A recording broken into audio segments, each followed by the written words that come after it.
ये जो कागजात हैं, चोरी के कागजात लगाने के ऊपर हनीफ अब्बासी के ऊपर दूसरा मुकदमा बनता है। एक में 7 साल कैद है, दूसरे में 5 साल कैद है और दोनों नाकाबिले जमानत है। तो इंशाल्लाह इस केस का कंक्लूजन जो होगा वो आप देखेंगे हनीफ अब्बासी की कैद की सूरत में होगा। अब आइए मुकदमे की तरफ। जो मुकदमा है, पहली बात तो यह है कि वकील साहब की तैयारी का ये हाल है कि उनको यह भी नहीं पता कि दिसंबर 2007 में जहांगीर तरीन एक आम शहरी थे, वजीर नहीं थे। उन्होंने अदालत के सामने कहा कि ये जो मुकदमा है ये उस वक्त का है जब वो वजीर थे। और दूसरी तरफ हनीफ अब्बासी के वकील को यह भी नहीं पता कि जहांगीर तरीन कभी भी वजीर नहीं थे इस टेन्योर में जिससे मुतालिक मुकदमे की बात की गई। कहा यह जा रहा है कि एक यूनाइटेड शुगर मिल्स है, यूनाइटेड शुगर मिल्स के शेयर्स खरीदे जहांगीर तरीन साहब ने, और जहांगीर तरीन साहब ने 1 साल के बाद JDW ने उस मिल को खरीद लिया, जिसके नतीजे में शेयर्स की कीमत बढ़ गई। पहली तो यही बात आप देखें कि जहांगीर तरीन के ऊपर कोई सरकारी खजाने का मिसयूज का या उसका कोई इल्जाम नहीं है। वो ये है कि एक मिल के उन्होंने शेयर खरीदे, साल के बाद उन्होंने जब वो मिल खरीदी तो उससे शेयर बढ़ गए। तो ये तो फिर उनकी क्रेडिबिलिटी है कि अगर वो कोई बिजनेस खरीदते हैं और उसके शेयर बढ़ते हैं तो ये तो उनकी क्रेडिबिलिटी है। लेकिन हुआ ये कि सिक्योरिटीज और एक्सचेंज कमीशन ने जब खत लिखा जहांगीर तरीन को कि आपने 1 साल के अरसे में शेयर खरीदे थे, उससे आपको ये गेन हुआ। जहांगीर तरीन ने ये शेयर उस वक्त खरीदे थे जब पता नहीं था कि ये शुगर मिल जो है वो बिक जाएगी और JDW उसको ले लेगी। लेकिन उन्होंने अपनी फेयरनेस के लिए, ये बताने के लिए कि वो फेयर थे, उन्होंने वो पैसे SCCP को वापस कर दिए और कहा कि ये गेन मैं अपने पास नहीं रखूंगा। ये शो करता है आदमी की क्रेडिबिलिटी को, आदमी के सादक और अमीन होने को। और यही बात आज चीफ जस्टिस साहब ने भी अपने रिमार्क्स में ये बात की। तो ये उन्होंने पूछा, ये भी चीफ जस्टिस साहब ने पूछा कि ये जुर्म क्या बनता है।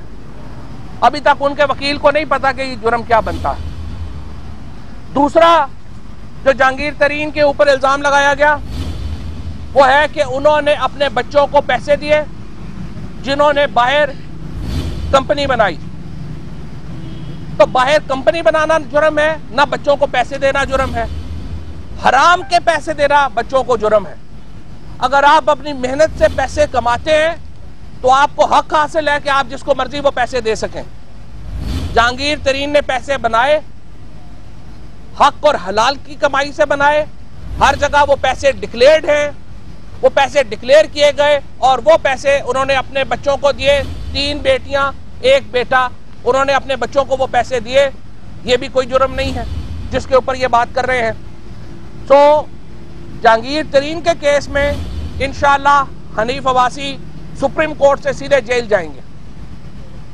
अब जरा दूसरे मामलात की तरफ बढ़े। इस काबीना को देख के लग रहा है कि यह काबीना कोई औरंगजेब आलमगीर की काबीना है कि हर वजीर ही छोटी मोटी नौकरियां कर रहा है। वजीर आजम पाकिस्तान में वजीर आजम है, दुबई में अकामे के ऊपर मार्केटिंग मैनेजर है। वजीर दिफा ख्वाजा आसिफ पाकिस्तान में पाकिस्तान की अफवाज के, पाकिस्तान के सिक्योरिटी इदारों के सरबराह हैं। UAE में वो एक फर्म के मुंशी हैं। एहसन इकबाल पाकिस्तान में CPAC चला रहे हैं। पाकिस्तान के अंदर वो वजीर प्लानिंग है और मदीना मुनव्वरा में जाके वो किसी कंपनी के गार्ड हैं। तो ये अजीबो गरीब एक काबीना है कि किसी जगह के ऊपर ये जो सारी काबीना है, हमें तो लगा इनके कामे पढ़ के कि ये सारे टोपियां बेच के गुजारा करने वाले लोग हैं। यानी आप अंदाजा लगाएं कि पाकिस्तान के वजीर आजम पाकिस्तान के वजीर दफा, पाकिस्तान के मिनिस्टर प्लानिंग, सारे के सारे अरबों के यहां कोई 5,000 दिरहम की नौकरी कर रहा है, कोई 7,000 रियाल की नौकरी कर रहा है। हर आदमी जो है वो 5-7 हज़ार की नौकरी कर रहा है और वो डिक्लेयर भी नहीं कर रहा है। यहां पर एक बदतरीन किस्म का कॉन्फ्लिक्ट ऑफ इंटरेस्ट है जो इस काबीना में अभी सामने आया है, और ये तो पैनामा पेपर्स की वजह से ये सारी चीजें सामने निकल के आई हैं और इस मुकदमे की वजह से ये सारी चीजें निकल के आई हैं।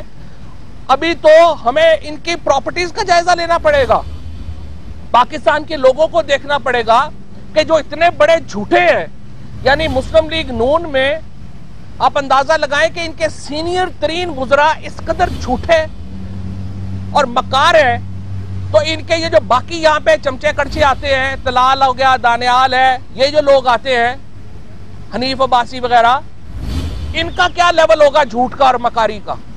अगर इनके सीनियर तरीन वजीर इतने बड़े झूठे हैं कि अरबों की नौकरियां कर रहे हैं और यहाँ पे डिक्लेयर नहीं कर रहे, तो इनका बाकियों का यहाँ पे क्या हाल होगा।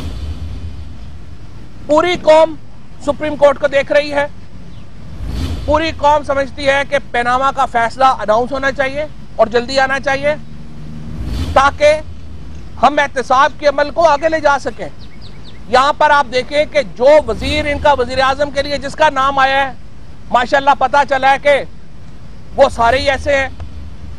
फिर मुस्लिम लीग नून की पॉलिसी की कोई समझ नहीं है, ना उनकी कोई लीगल स्ट्रेटजी है, ना उनकी कोई पॉलिटिकल स्ट्रेटजी है। हमारी पंजाबी में कहते हैं अन्ना मारे अन्नी नू कुसुन वजह थम्बी नू।